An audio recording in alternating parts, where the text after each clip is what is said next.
right. Good evening, everyone. Welcome to Monday, January 27th, regular council meeting at 7 p.m. I'd like to call it to order, and I'd also like to acknowledge that we are sitting on the shared traditional lands of the Coast Salish people.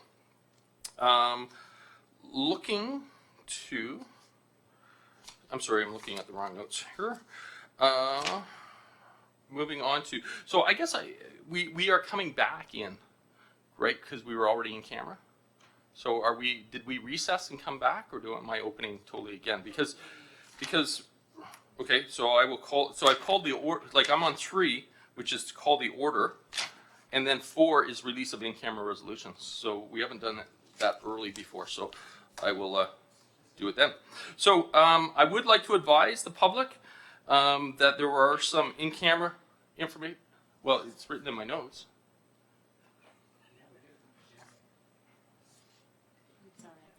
We didn't release it. We didn't release the 2020. Mayor Martin, I wasn't at the in-camera meeting, so I would just clarify, was there a resolution to release made in that meeting? I will wait until the next meeting. We'll bring that forward. It just threw me off the release of in-camera. So I will move to 5, which is the approval of the agenda. Regular council meeting agenda of January 27th.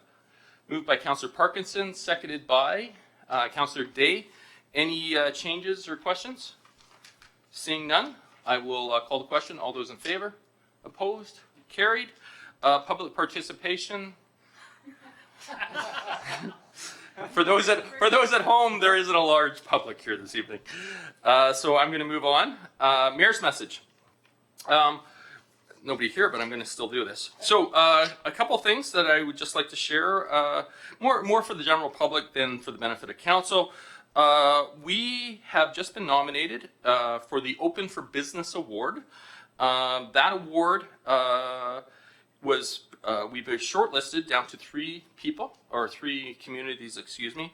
It was ourselves, Dawson Creek, and then the district of Sakamchklina or something. I'm trying Solaclina? Smallachine, thank you. That's what it is, Smallachine. And so we will find out February 21st if we actually won or not. The business case that was presented that got us to the finals was our food truck events that occur on Friday and Saturday, demonstrating to our business community the marketplace that exists out there, and hopefully attracting new business to consider coming to the city of Colwood. All of council, a majority of council, had an opportunity to deliver the Colwood 2020 calendars to all our elementary school grade 2 students in the city of Colwood, and it was a great event. I know I got to attend 4 schools, and they were very fun. The only school I didn't get to go to was Councillor Kobayashi and Councillor Day got to go to John Stubbs. And in addition to that, today I also went to Colwood Elementary School to participate in Literacy Week, and I read to 2 classes, and they were enthralled by my reading. So I'm not modest. So yeah, I'm not modest at all. So they had a very good time. I do have a couple props, and I just thought it was important just to bring these out, just because I also mentioned the calendar. We have a bag of a whole bunch of stuff, which is meant to really sort of be a welcome wagon. So any person who's new to our community, we encourage you to come out, and we actually have a whole bunch of little things in here about Colwood and that. So if you're new to the community, I really encourage you to come by City Hall and pick that up. As well, we have this amazing Colwood Heritage Tea that was put on by, is it the Women's Institute? Who originally? It was the Heritage Commission. So if you're in, it's by Murchie's. So if you're looking for some Colwood Heritage Tea from Murchie's, and it's quite good, come to City Hall. I'm not sure. I think it's $10 for a package. $4. It's a deal. Things are on sale.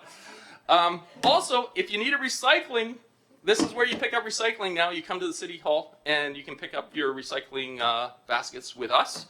And also, CRD now has these put your sink on a fat-free diet Use this drain screen as a reminder to keep fats, oils, and grease out of your sewer pipes or your disposal. And they're also free, that you can just come to City Hall and pick one up. So so we got deals here in Colwood. So come on down and enjoy. So I just wanted to do that once so that people were aware of that. I will go to council. Is there anybody under Mayor's message that has anything to share? Councillor Day. There we go. Just to let you know that the Intermunicipal Advisory Committee on Disability Issues is doing the fundraiser walk, the coldest night of the year, on February 22nd. We have put together a team, and the funds that we raise for the 5-kilometer walk will be given to Pacific Center Family Services Association to help children and families in our community to access services that they may need. Thank you, Councillor Day. And in addition to that, I also know that the City of Colwood is also being very supportive of that. So we also have a team of councillors, and I'm hoping some staff would participate as well. So that's great. Anyone else? Okay, moving on then, looking at 8, adoption of the regular council meeting minutes of January 13th. May I have a motion? Move adoption, Your Worship. Thank you. Moved by Councillor Logan, seconded by Councillor Parkinson. Any discussion? Seeing none, all those in favor? Opposed? Carried. Moving on to 8.2, which is committee of the whole meetings of December 2nd. So moved. Thank you. Moved by Councillor Kobayashi, seconded by Councillor Parkinson. Any errors, omissions, questions? Seeing none, all those in favor? Opposed? Carried. Moving on to 9.1. This is Sergeant Chris Boucher, thank you, from the West Shore RCMP to do a short presentation to council.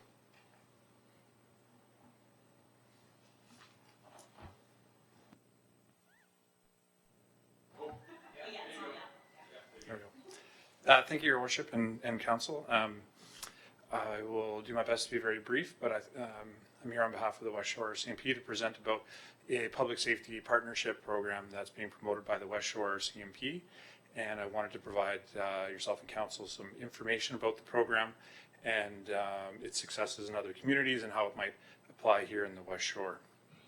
It's called the Inadmissible Patrons Program, and it was born in Kelowna, and it's been adapted in other communities policed by the RCMP, such as Kamloops and Surrey. And it is a partnership program where the RCMP will partner with businesses who would like to either adopt or formulate their own policies surrounding inadmissible patrons. And the idea is to deter people who maintain a lifestyle that would attract any violent acts or safety issues to the business or their patrons and staff. And it's had great success in Kamloops. The policy itself has been created in a way that will allow the RCMP to support the business should they adopt such a policy. A policy would be displayed by the business and define what an inadmissible patron might be. And examples of inadmissible patrons typically would be people involved in organized crime and gang members, associates of organized crime and gang members, people with a serious history of violent activity, firearms, and being involvement in the drug trade. What it would allow the RCMP to do is to support those businesses of people that meet those criteria there, to set a standardized procedure that would allow the RCMP to go there and determine whether or not those patrons are inadmissible with respect to that policy, and then assist in having that person removed from the business. And at the end of the day, the authority to do that is under the Trespass Act and the common law authority of a business to protect itself and its patrons and its staff. I've addressed councils at Langford and at View Royal, and so the intention would be a West Shore-wide initiative from the West Shore Detachment in partnership with any business in the area. Also met with the West Shore Chamber of Commerce, who are supportive of the program and are hopeful to facilitate the partnership with their members and perhaps businesses beyond their membership. So those are really the steps that have been taken thus far. The goal is to have something developed and implemented by the summer. Anecdotally, there's been information received by the detachment that there have been instances around businesses that have raised concern around some clients at these businesses, that this program would hopefully allow an opportunity to intervene if a business chooses. I'd be happy to address any questions council may have on this program, and provide any insight if the council has any questions. Excellent, thank you. Do I have any questions? Let's go to Councillor Day first. Thank you. I'm just wondering, is there a cost to the businesses or to the RCMP for providing the program? No. The RCMP would, the model that has been adopted in Kelowna is that regular duty members who are on shift would respond to complaints. The businesses who engage in this partnership are provided with or agree to a set protocol. If something happens, how they would either contact the police, and as part of the regular duties of the members on shift, they would have instruction on how to respond to a situation like this. So it isn't anticipated that it would cause an increase in the need for officers working at a particular time. The process is relatively streamlined, and I don't think there'd be much demand on the members on the road. I don't think it's an increase really on the workload of the officers, and there's no cost to the business to join. Really, the only requirement is that they display a notice of the policy within their business. And I've given some examples of what Kamloops has done, kind of a beautified policy that kind of fits in with the city's kind of theme, but no cost to the city. I'm good.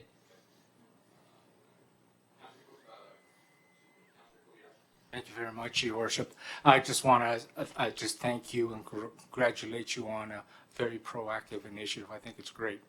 And I guess my question is, so if I'm a business and I put one of these signs in my window, is that the deterrent? So the inadmissibles would come walking up to the business and they'd look at that sign and then turn away? Is that how it's envisioned, or do the businesses actually have to call in and say, I've got some inadmissibles in my business? How does that actually work? I just want to understand how the system is.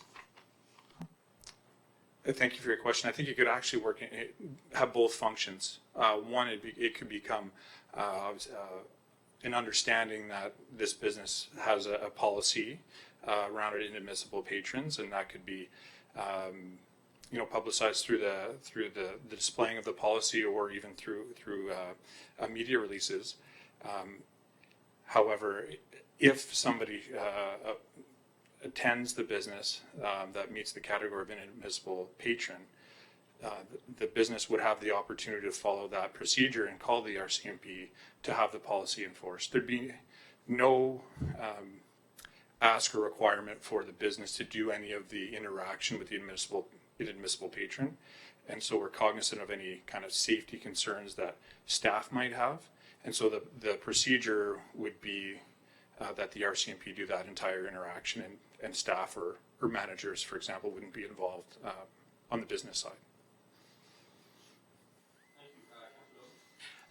Thank you, Chris. First of all, I have to say that I'm so impressed with the outreach that West Shore RCMP is doing, not only with initiatives like this, but even as simple as playing basketball with the kids in school, and I think it makes a heck of a difference. So, kudos to that. Question with this program, is there any training for those businesses that want to take West Shore up on your offer, just so they can recognize the badasses that might come into the business that may be a little more savvy, trying to cover up their tats with long sleeve shirts and that sort of thing, but recognize that Mr. Kobayashi is a bad man and he fits the policy.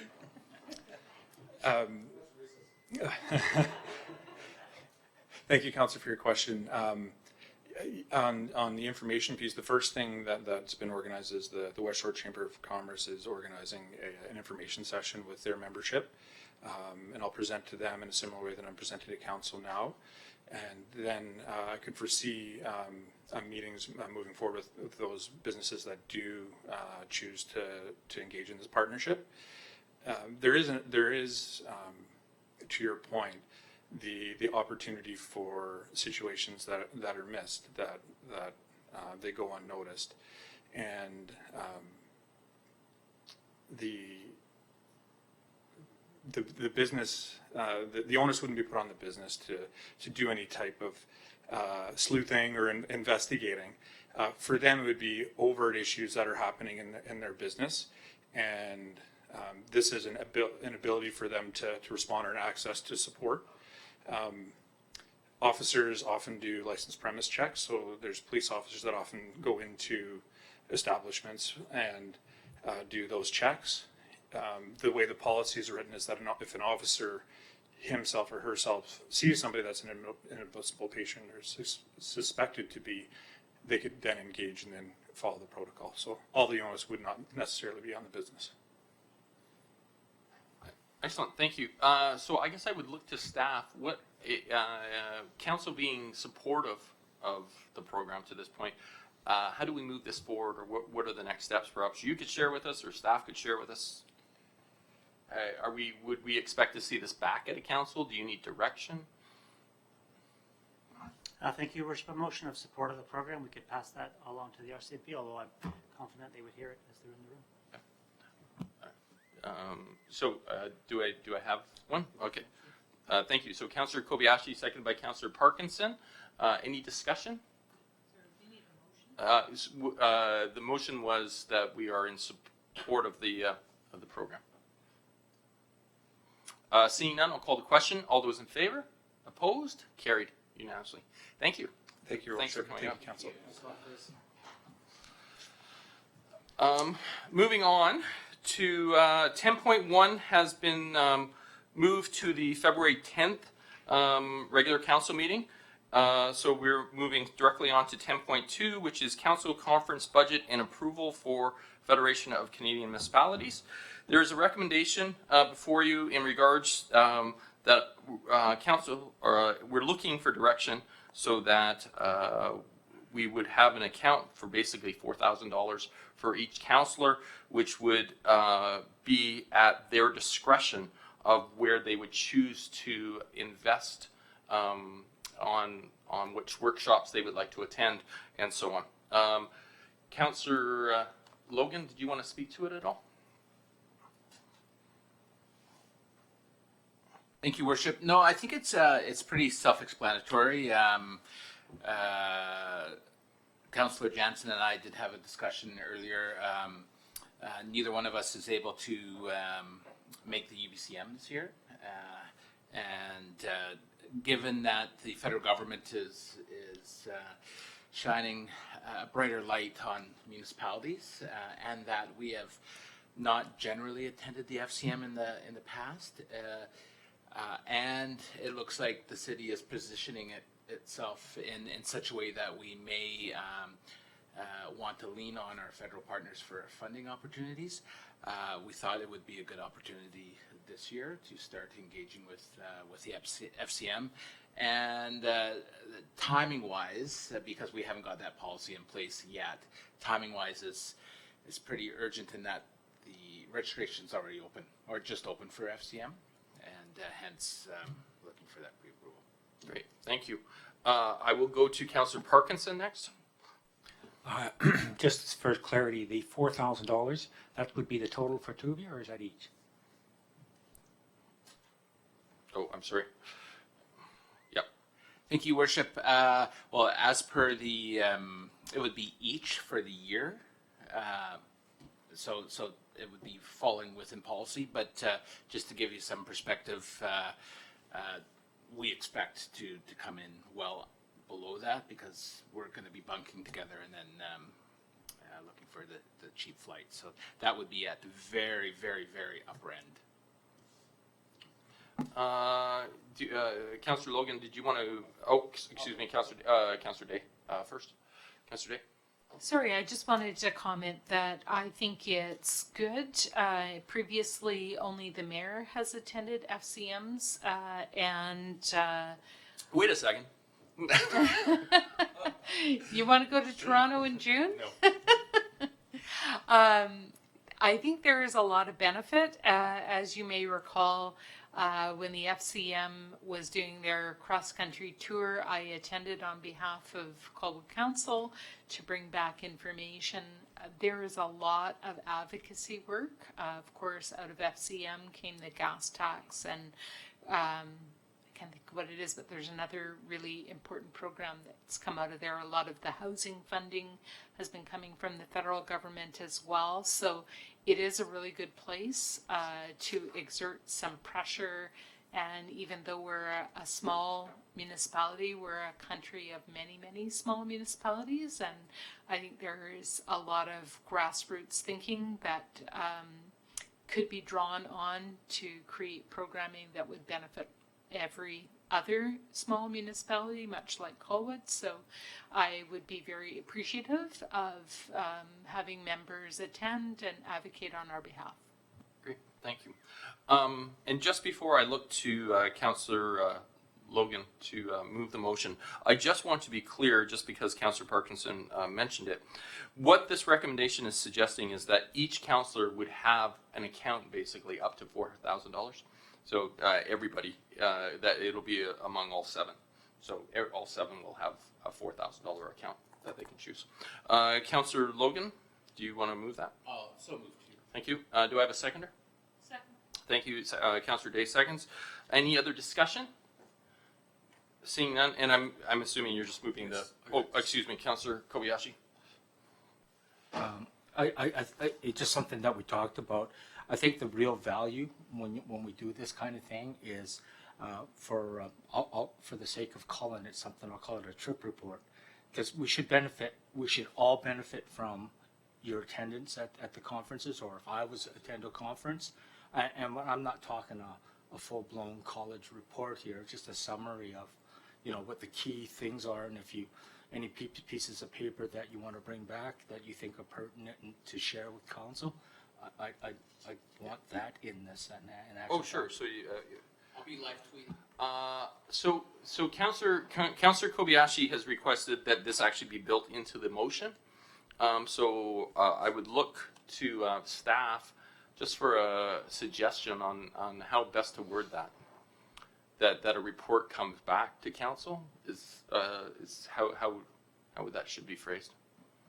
Yes, Mayor Martin, you could simply add a clause and that those attending the conference provide a report back to the balance of council at a future meeting. Okay. And you're fine with that. Okay. Great. So with that addition to that motion, I will call the question. All those in favor? Opposed? Carried? Thank you. Moving on to 10.3, Councillor Day, regard a proposed AVICC resolution for restorative justice funding. Thank you. I assume you would like me to tell you about this. As you know, the deadline is quickly approaching for AVICC, and Family Court Committee has been hearing for many years now from restorative justice agencies, and I've noticed they've been on the docket for the past 18 years at AVICC with resolutions from many different communities within the province to secure long-term funding for restorative justice programs. If you're not familiar with restorative justice, it is a process that is entered into with willing participants that can provide sometimes, often a better, more satisfying experience for both the offender and the victim. And the RJ Victoria has been reporting out through the Victoria Family Court and Youth Justice Committee for about 15 years now. And they provide statistics, and the cases give us an idea of the cases that they're covering. A number of those cases are coming from the Western Communities Courthouse, and a smaller number, but they still are being used by our courthouse through our Crown prosecutor. And the services that they are offering are becoming increasingly complex, and we're not talking just about shoplifting, although that is in their purview. We've had assaults, we've even had some various serious crimes come through that process with very satisfactory results. So I'm hoping that you will consider supporting this wording. I did receive one comment saying that perhaps we could improve the clarity of this motion, but the wording that I have is that whereas between the years of 1999 and 2018, there were 15 resolutions sent to UBCM from 11 municipalities throughout BC, with 12 resolutions being endorsed. And whereas the Public Safety and Solicitor General's community consultation process in 2018-2019 identified core and stable funding as a primary requirement for the success of restorative justice. Therefore, be it resolved that the AVICC/UBCM requests core, stable provincial government funding in the form of an annual lump sum to accredited organizations in an amount that exceeds $50,000 to allow for at least one staff member for the provision of restorative justice services that results in reduced court costs, reduced recidivism, and improved victim satisfaction in the aftermath of crime. The AVICC website described that they required a backgrounder of not more than 3 pages, so I've attached that here for you, showing you that from our 2019 annual report, RJ Victoria is reporting that staff are spending considerable time writing applications, and that the organization is regularly facing financial uncertainty, and describes some of the work that they've done this year, including a fundraiser where they raised $12,000 to help pay the costs to run their program. They have this year 92 volunteers. Last year I think it was 99. So there's a very large number of volunteer positions. And also I've reprinted a newspaper article from CAFET, which is where AVICC was held in 2019, and their restorative justice, who has been working with their local schools to try to help bring more awareness to their restorative justice program, and are having the exact same issues of long-term reliable funding. And then another article from CanadianWomen.org, which is a blog about restorative justice, and showing some of the other ways that restorative justice can help. So this program, Restorative Justice, saves the provincial government a great deal of money. Court costs are very, very high. I'm sure you know there's a lot of well-paid professionals required to run that program within the courts, and restorative justice is seen as a cost-saving measure that has both improved outcomes for victims and for perpetrators. But the problem being that for many years now, the courts are funded, restorative justice is not. So I'm looking for your support. Councillor Day, would you just like to make, would you like to move them? Sure. I will move the resolution. Thank you. Thank you. So we have a seconder. Any other discussion? Seeing none, I will call the question. All those in favor? Opposed? Nobody opposes. Thank you. So Councillor Day, can I assume that you will most likely be going to AVICC so that you can speak to this? Correct. Okay, excellent. Thank you. Moving on then, excuse me, to bylaws. 11.1, bylaw number 1742.01, developmental permit delegation amendment, final reading. Thank you. Moved Councillor Logan, seconded by Councillor Parkinson. Discussion? Councillor Day. Sorry. Yeah. Just letting you know that I will again be opposing this. Thank you.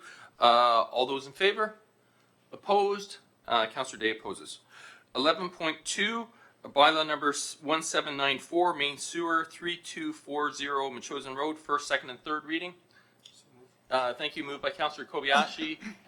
Second by Councillor Logan. And again, just as a reminder, we'll keep the same the same two movers and seconders. So on first, all those in favor? Opposed? Carried. On second, discussion. Seeing no discussion, all those in favor? Opposed? Carried. On third reading, discussion. Seeing none, I'll call the question. All those in favor? Opposed? No one opposes. Moving on to 11.3, which is bylaw number 1795, South Sewer 3240 Metchosin Road, first, second, and third readings. Moved by Councillor Parkinson, seconded by Councillor Kobayashi. On first, all those in favor? Opposed? Nobody. On second, discussion. Seeing none, all those in favor? Opposed? Carried. On third, discussion. Call the question. All those in favor? Opposed? Carried. Moving on to 11.4. Sorry, I felt like I missed one. I'm sorry, I did 11.3? Yes. Thank you. 11.4, bylaw number 1796, main sewer 763. Ooh, how do you pronounce this word? Walta. Thank you. Walta Crescent. Thank you. Councillor Logan, do I have a seconder? Councillor Sheepish. Councillor Kobayashi. On first, all those in favor? Opposed? Carried. On second, discussion. Seeing none, all those in favor? Opposed? Carried. On third, discussion. Seeing none, all those in favor? Opposed? Carried. Thank you. 11.5, bylaw number 1797, West Sewer 763. What is it? Walta. I don't know the word. What is? Oh, is that what it's supposed to be? A few months to pronounce that. Yeah, I can't even say my counselor's name, let alone these crazy road names. First, second, and third readings. On first, all those in favor? Opposed? Carried. On second, discussion. Oh, I thought I had a mover. I thought I had Doug. Oh, excuse me. Okay, let's start again then. My apologize. I'll move it. Thank you. Moved by Councillor Kobayashi, seconded by. I guess we're just going to sit here. Parkinson. Thank you, Councillor Parkinson. All right, so now we're on first. All those in favor? Opposed? Carried. Thank you. On second, discussion? Seeing none, all those in favor? Opposed? Carried. On third, discussion? Seeing none, all those in favor? Opposed? Carried. Bylaw number 11.6, bylaw number 1791. Am I doing this one? Oh, no, that's deferred. Thank you. So I'll kill that. Thank you. Motion to adjourn. All those in favor? Carried.